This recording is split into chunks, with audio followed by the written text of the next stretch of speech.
Welcome everyone to our conversation today. Really excited to be able to talk to people about location intelligence and in particular location intelligence in Malaysia.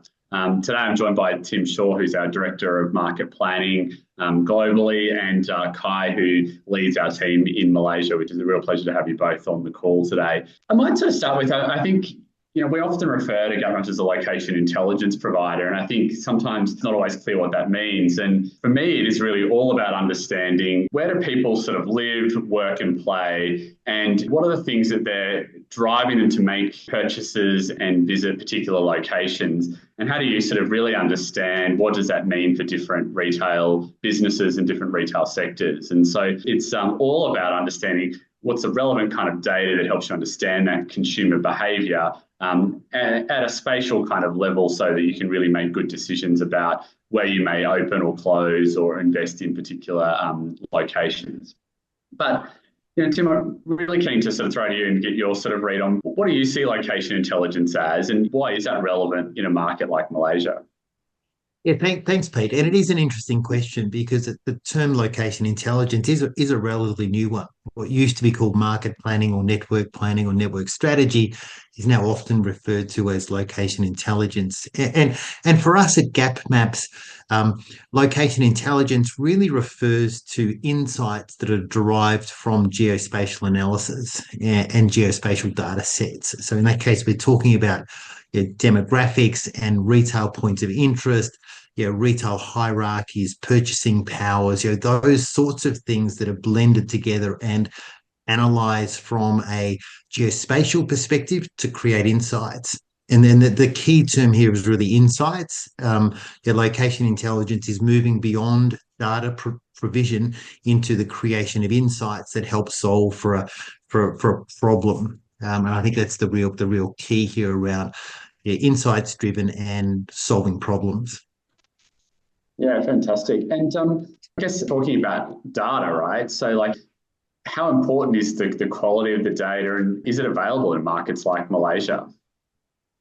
The answer is definitely yes. So yes, the data quality in Malaysia is now perfectly suited to location intelligence processes. And this is one of the interesting things in our sector. The emergence of location intelligence in regions like Southeast Asia is relatively new, and that possibility has come through the generation of high quality and granular data through your big data analysis, spatial analysis, and so forth. So it is a relatively new opportunity to bring your world-class location intelligence processes into Southeast Asia and into Malaysia in particular. I think Tim is spot on in terms of his assessment, in terms of how relevant is the data is in Malaysia. And I think Malaysians are starting to realize that as well. I believe traditionally, many retailers in Malaysia used to rely on experience, or what I like to call the more of the gut feeling when it comes to site selection. And in Malaysia, as an example, you would know by heart that an area like Bukit Bintang is a good trade area. You go there, visually you see many people, you see workers, many high rises and retailers as well. But I think the question is, how do you quantify this feeling and visual perception? And what are the nuances that you would see from an area like Bukit Bintang all the way up to a suburban area like Petaling Jaya as well? To be able to quantify this sort of gut feeling really ensures that you're setting up the team for success that complements this gut feeling when you're choosing a particular trade area. And Kai, just building that, how important is having that data at a granular level then? You're sort of talking about, the vibe of a particular area, but then making decisions around how important that area is to a particular brand and whether they have enough customers. Does it need to be granular, or can you kind of look at it at a city level and say that looks okay? I believe the granularity of the data is very important. I think maybe just to start off from a broad overview, the site selection process when it comes to most retailers, they don't differ much when it comes to the baseline of key market indicators like population, workers, retail spending, and whatnot. The challenge is really about the current source of the information and whether or not is it available throughout all locations, or whether is it limited to what we call the administrative districts in Malaysia, or MUKIM as what we like to call it.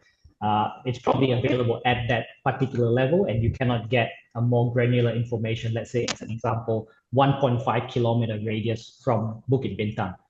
And one of the other issues is if you've got 10 real estate people to validate one location, you're very likely to come back with 10 different assessments as well, because every individual real estate person is probably going to have a very different source. So I feel that GapMaps probably bridges the gap by providing a very consistent, reliable, and updatable information as well, making it a one-stop shop to probably perform and plan your retail network needs. And Tim, a question for you, is it having enough population? Is that all that really matters? There's enough people there and you can be successful with a particular retail location? Yeah, of course, it's so much more than that, Pete. Understanding how many people live within a catchment area for a store is really important, but that of itself is not a very good predictor of ultimate store performance. One of the data sets that GapMaps have been able to develop relates back to really purchasing power and acknowledging that not everybody in Malaysia can afford to purchase the sorts of products and services that our clients tend to retail. It's a select subset of the population, and we call that the consuming class, and in some instances, the premium consuming class, being that group of households or that group of individuals that has an income level that allows them to purchase those types of goods and services. And what's really important is that purchasing power is understood at a very granular level, so down to a 150-meter grid in the urban areas across Malaysia, and also then dispersed across the whole of the country. So even in the most remote parts of Malaysia, we understand that consuming class population down at a 1 kilometer level. So it gives us a really good understanding of who within a catchment area has an income level or the purchasing power to be a consumer of those sorts of clients that we work with. Yeah, I mean, it's incredibly powerful data and obviously a lot of data. How do customers access that? I mean, I think just looking at the data in itself is hard to get those insights that you're looking for. Could you maybe tell us a little bit about benefits of having kind of a location intelligence platform and what is that and how do people use it to get this data and insight?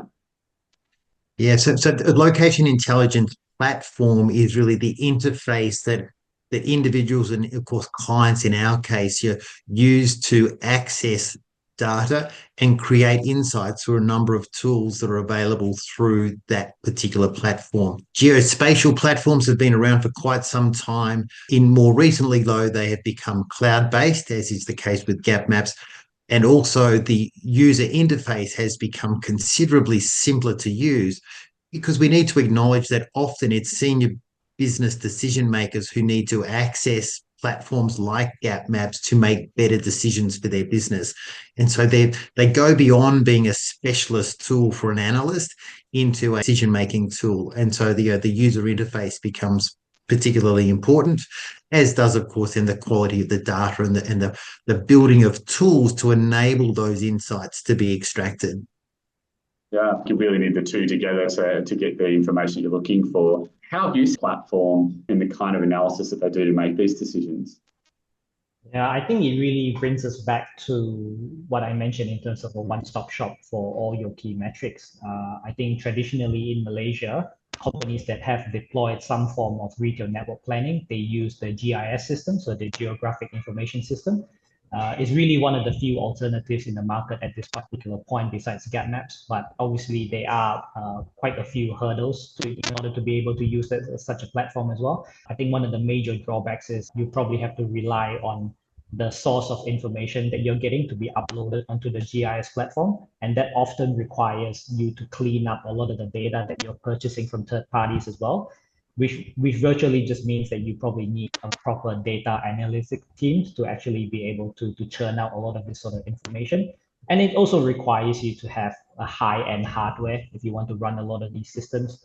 So I think the benefit here for a cloud-based platform like GapMaps is you feel like you're really using something very familiar like Google Maps, and everything is completely web-based. So I think the barriers to entry is much lower in that respect.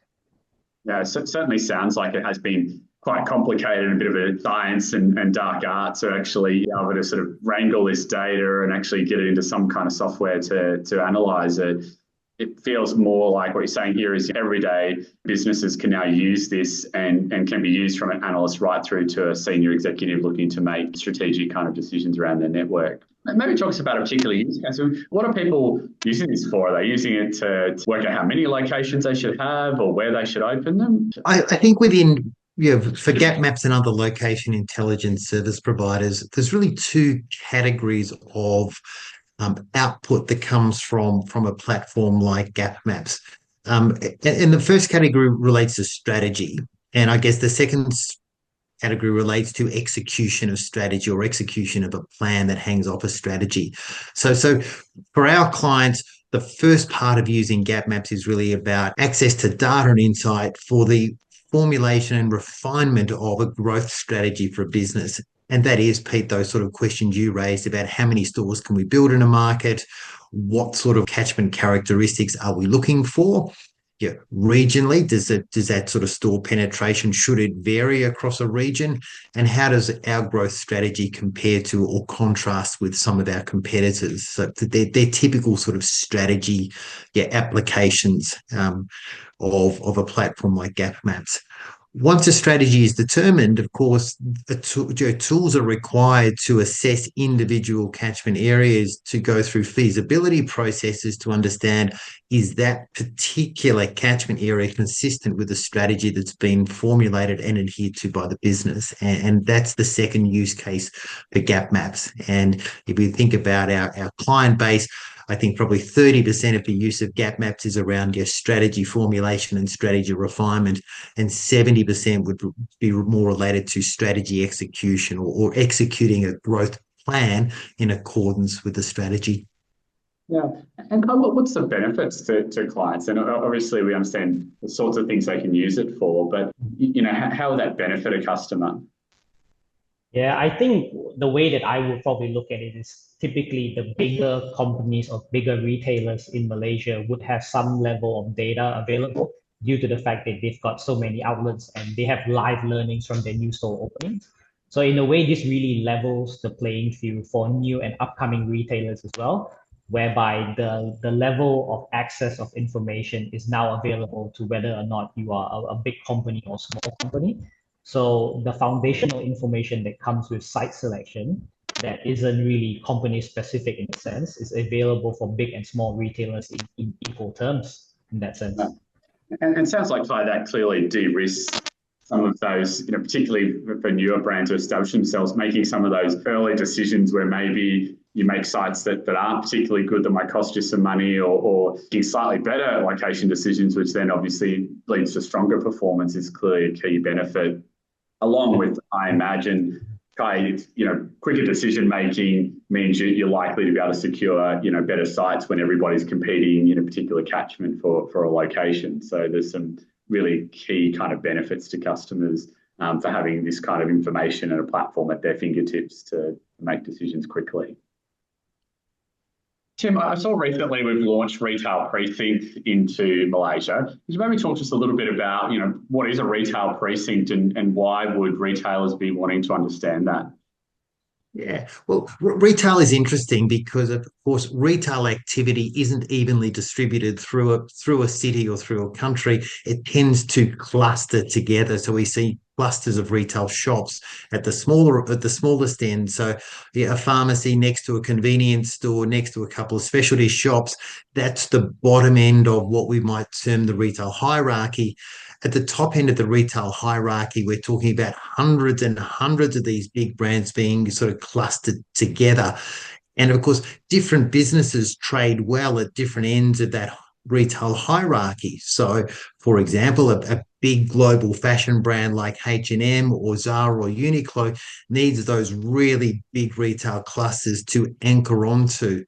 At the other end of the spectrum, a cafe or even a fitness club works really well when it can be anchored to those small retail clusters that are more suburban level in the neighborhoods. It might be just a cluster of a pharmacy and a couple of restaurants and a cafe, and then a fitness club can work really well because, of course, they're very easy to access for consumers. The convenience is very high at that bottom end of the retail hierarchy versus the big shopping malls with the big brands. yeah, as a destination, they're terrific, but they're not very convenient to access. So they're very suitable for some types of retailers, but far less suitable for many other retailers. The retail precinct is basically a collection of locations of retail businesses within a particular area. And we basically rank the different sizes of the precinct across the country and within the city as well. And this is based on the count of major tenants and retail mixes that is observed within a particular cluster. So with that being said, we actually have our own data collection of major brands and data listings of locations within that trade area, which I then identified according to leading international and national brands as well. So based on this cluster of brands that's observed in a particular retail precinct, they are then probably ranked according to just the number of retailers observed. So you would be able to tell whether or not a retail cluster is ranked number one in Malaysia, as an example, purely based on the number of retailers observed in that particular cluster. And Kai, is it just about picking the highest rate, or do people need to understand how retail precincts operate in terms of when do people visit, how far do they travel to come to visit? Is there more to it than just understanding what's the biggest down to the smallest?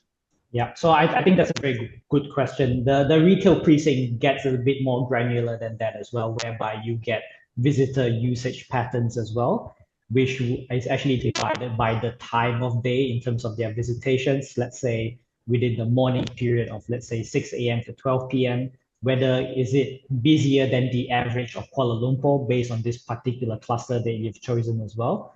And the retail precinct would also give you a snapshot of the available population and demographics within 1 to 2 to 3 kilometers as well. So with that being said, you'll be able to determine the catchment distribution of where customers are coming from, and we do this by analyzing the mobile devices. Excellent. And I mean, that sounds quite important, because if I'm a brand or selling stuff at evenings, I need sort of precincts that have got more, nighttime activity, or, if it is something where people, only buy once or twice a year, then having a very big, broad sort of catchment where lots of people come, but less frequently is important. Or if I'm, an everyday kind of brand where I want to sell a coffee, then I want repeat business. It's coming very local and very frequent. So it's not just about the kind of, which hierarchy is the biggest. It's really about understanding how that retail precinct behaves in terms of the way people visit and the frequency that they visit as well. Yeah, I think that's a very good point that you've made. I think most retailers probably break this up into two broader categories, which is your day part and your night part. So understanding the consumer and visitation information that you will get from your customers would determine very simply, let's say for your night part, whether you will want to have extended trading hours, or maybe you might even want to close a bit earlier for this particular outlet, mainly because you're not observing sufficient nighttime activity in a particular trade area. Yeah, it sounds like fantastic kind of insight that many retailers, I'm sure, will be very interested to see in Malaysia. Tim, it'd be great to understand a little bit more about, what are the kind of retail sectors and the brands that are using location intelligence across Southeast Asia and in particular Malaysia? I think, Peter, the retail sectors that get the most benefit from location intelligence are those retailers with outlets that service specific and relatively small catchment areas. So if we think about a business like IKEA, they can get some benefit from location intelligence, but the truth is that even in a city the size of KL, they'll have 2, maybe 3 stores maximum as a mature network. So it's less about catchments for them and really about locating stores in areas that allow maximum access into the marketplace. If we contrast that with, for example, a QSR restaurant or a fitness club, those types of businesses serve catchment areas that might be sort of 5 minutes or 6 minutes, from the particular outlet that they construct. So, if we think about radius, perhaps a radius of 2.5 or 3 kilometers. And so for those types of retailers, understanding those catchments with a high degree of insight is really important, because the makeup of those catchment areas will really determine the success of the trading performance of those stores. So, for example, what is the purchasing power that comes from that catchment area? What is the competitive profile within that area? What are the activity generators within that catchment area? And what does the retail hierarchy look like within that retail area, for example? So it really doesn't matter whether it's a fitness club or a fast food restaurant or a cafe or an auto services business, or a grocery store. It really is about those types of retail sectors that service that have stores that service relatively small catchment areas. They are the types of retail sectors that get the most value out of location intelligence. Yeah, got it. That's great, Tim. And I think you talk about a couple of key categories there, but I imagine for someone like Starbucks, for example, the coffee is only going to travel so far and either still be hot or ice cold, whatever the case may be. And so that's quite different to maybe a gym where people are willing to travel a little further to go to the gym each time. And so different brands like Anytime versus Starbucks will have same data, but different catchment types and different principles around how they'll assess those catchment potential. Yeah, indeed, Peter. In that sense, whether you're a petrol station or a fast food outlet or a fitness club, the truth is you're accessing much of the same sorts of data to formulate your growth strategies, to formulate your plans, and then make individual decisions about location suitability. It's the same sort of data, just applied into different retail sectors. Fantastic. Tim, is there anything else you want to kind of add, from a granularity of data or what you've seen in Malaysia? Well, the closing points I would make, Peter, I would definitely be categorizing Malaysia as one of those categories where world-leading location intelligence processes and practices are now possible. And that's relatively recent, and it creates enormous opportunity for retailers who are quick on the uptake to incorporate location intelligence processes into their business strategy and location decision making. Will be the first to benefit from this, and they will gain a real competitive advantage until other retailers in the market start catching up. But there's a big opportunity for them. Yeah, and kind of obviously it sounds like this exciting kind of time for growth in Malaysia. Is now the time that people should be capitalizing on this and really leveraging the benefits of having location intelligence to help accelerate their growth plans in Malaysia? Absolutely. I would say it's a very timely period for this sort of information to be made available. I feel that most business development personnel in Malaysia has always craved this level of data, and that's observed by the people that we're speaking to in the market, whereby, again, a lot of the information that they're obtaining now is just not granular enough.